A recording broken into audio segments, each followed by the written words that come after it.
साहब की, हमारे महापुरुषों की जो उनके संदेश हैं, उनके जो विचार हैं, वो हमारे समाज में नहीं पहुंच पा रहे हैं। ये वाल्मीकि समाज है, दूसरों के उसमें फंस जाता है और उनके पीछे चलना। हमारी कौम के लोगों को ये जानकारी हो जाएगी, शिक्षा ही एक ऐसा माध्यम है जिससे हम आगे बढ़ सकते हैं, अपने मान सम्मान, आत्मसम्मान और हक और अधिकार की लड़ाई लड़ सकते हैं।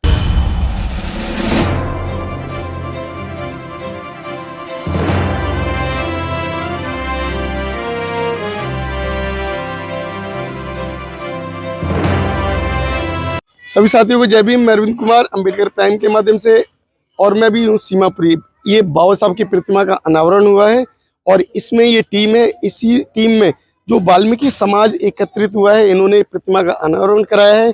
हम इनसे आपको मिलाते हैं। जय भीम सर। जय भीम सर। सर अपना परिचय दें। मेरा नाम किशन लाल खैरालिया है और मैं नई सीमापुरी ये ब्लॉक में ही रहता हूँ, ये 407 में। और मैं मूल निवासी संघ में मैं ज़मीन से लेके और प्रेसिडेंट, स्टेट का प्रेसिडेंट तक रहा हूँ। तो मैं कोऑर्डिनेटर से लेके मूल निवासी संघ में काम मैंने किया है और आज मैं मूल निवासी संघ में उपाध्यक्ष का पद पर हूँ। मेरा नाम किशन लाल खैरालिया है। सर ये आप लोग जो आज बाबा साहब की प्रतिमा का अनावरण कर रहे हैं, और इसी के साथ आपको बहुत बहुत बधाई, क्योंकि इस क्षेत्र में एक इतनी बड़ी प्रतिमा का लगाया जाना वो अपने आप में मूल्यवान है। तो इस क्षेत्र में जो कि वाल्मीकि समाज बहुत अधिक मात्रा में रहता है, बहुत ज़्यादा संख्या में रहता है, लेकिन वाल्मीकि समाज जागरूक नहीं है। वो अपने आप को ब्राह्मण समझता है। ऐसा क्यों? वाल्मीकि समाज का ऐसा है साथियों, पहले जो हमारी प्रतिमा लगी थी उस प्रतिमा का भी मैं साक्षी रहा हूँ और उसमें भी मेरी भागीदारी रही है, और जो आज जो प्रतिमा लगी है उसका भी मैं सहयोगी हूँ। और जहाँ तक हमारी कौम की बात है, कौम में ज़रूर थोड़ा शिक्षा का अभाव रहा है, और उसमें जो संदेश पहुँचना चाहिए समाज में वो वहाँ तक नहीं पहुँच पा रहा है।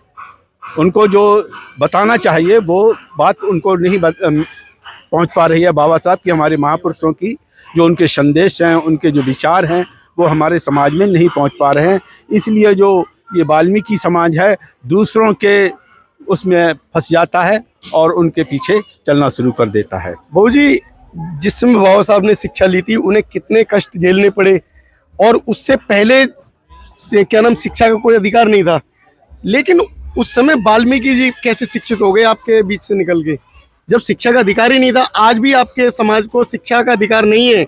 आज भी आपका समाज सफाई करने में लगा हुआ है, गटर में जाता है।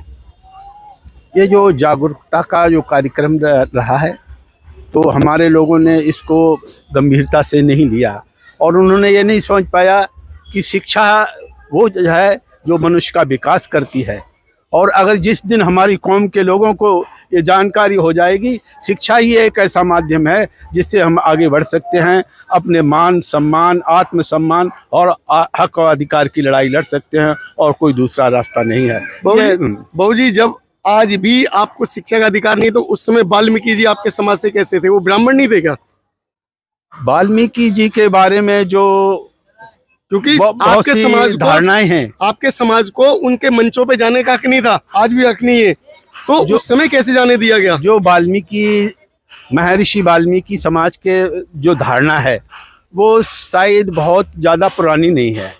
वो 1932 के लगभग जो पंजाब में जो आंदोलन चला उसके बाद में ही ये धारणा आई है। नहीं तो वाल्मीकि पहले ऐसा कोई नहीं था, बल्कि हमारे लोगों को तो सीधा मेहतर या भंगी या चूड़ा ही सबसे इस्तेमाल करते थे। गंदगी उठवाई जाती थी और उनके साथ ऐसा ही व्यवहार होता। जो व्यक्ति गंदगी उठा रहा था, क्या उसे ब्राह्मण स्वीकार करता है? नहीं करेगा। तो जब ब्राह्मण स्वीकार नहीं करता, तो फिर उन्हें पढ़ने का अधिकार आज नहीं है, तो उस समय कैसे पढ़ाया? इसका क्या सीधा संकेत नहीं है क्या? हाँ बिल्कुल, इससे सीधा सीधा संकेत मिलता है कि वो हमारे समाज से नहीं थे। वो तो हमारे अगर आपके समाज से नहीं थे, तो आपका समाज उन्हें पूजता क्यों है? ये हमारे लोगों का एक वो रहा है कि वो इतने लोग नहीं थे पढ़े लिखे, उनको ये थोपा गया है उनको इस तरह से, क्योंकि जो ये आंदोलन जो चले हैं, जो वाल्मीकियों के आंदोलन चले हैं 32 के बाद, जो होशियारपुर से जो पंडित वो थे जिन्होंने किताबें लिखी, और जो इलाहाबाद से बद्री प्रसाद वाल्मीकानंद, वो जो कांग्रेस शासक जातियों के जो वो रहे, उनके चंगुल में रहे, उन्होंने प्रचार प्रसार करके वाल्मीकि जी का प्रचार प्रसार किया और हमारे लोग उसके चंगुल में फंस गए। तो सर वाल्मीकि समाज कब समझेगा जो कि अपने समाज की पार्टियों को बनाए, अपने समाज की पार्टी को लेके आए, जिससे उसे इस काम से, सफाई के काम से मुक्ति मिले? हाँ, जिस दिन हमारे लोगों को ये एहसास हो जाता है कि हमारे समाज में जो लीडरलेस है, हमारे समाज का नेतृत्व करने वाला कोई नहीं है, जिस दिन उनको समाज का नेतृत्व करने वाला ईमानदार, कर्तव्यनिष्ठ और जो ऐसा व्यक्ति मिल जाता है, तो निश्चित रूप से ये समाज आगे बढ़ेगा। सर और आपने विकास गलत बोल दिया। आपका नेतृत्व करने वाला पूरे देश में जो बहन जी है ना, वो सबसे बड़े जो है तबके में आती है, सबसे बड़ा समाज आप लोगों का ले रखा है, फिर आप जो है उनके नेतृत्व में क्यों नहीं जाते? जहाँ तक बीजेपी के नेतृत्व में क्यों फंसते हैं?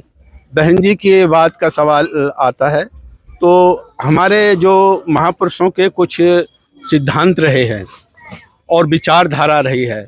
जब कोई संगठन या कोई पार्टी विचारधारा या सिद्धांत से समझौता कर लेता है, तो जो समाज का बुद्धिजीवी है वर्ग उससे हट जाता है और वो पार्टी या संगठन धीरे धीरे गर्त में चला जाता है। तो सर कब ये आप जो लोग जो है वापसी करेंगे, घर वापसी कब करेंगे, जिससे आपका समाज जो है इस गंदगी से निकल के ना शिक्षित वर्ग में उठने बैठने लगे, शिक्षित वर्ग होके नई नई जॉबों में जाए?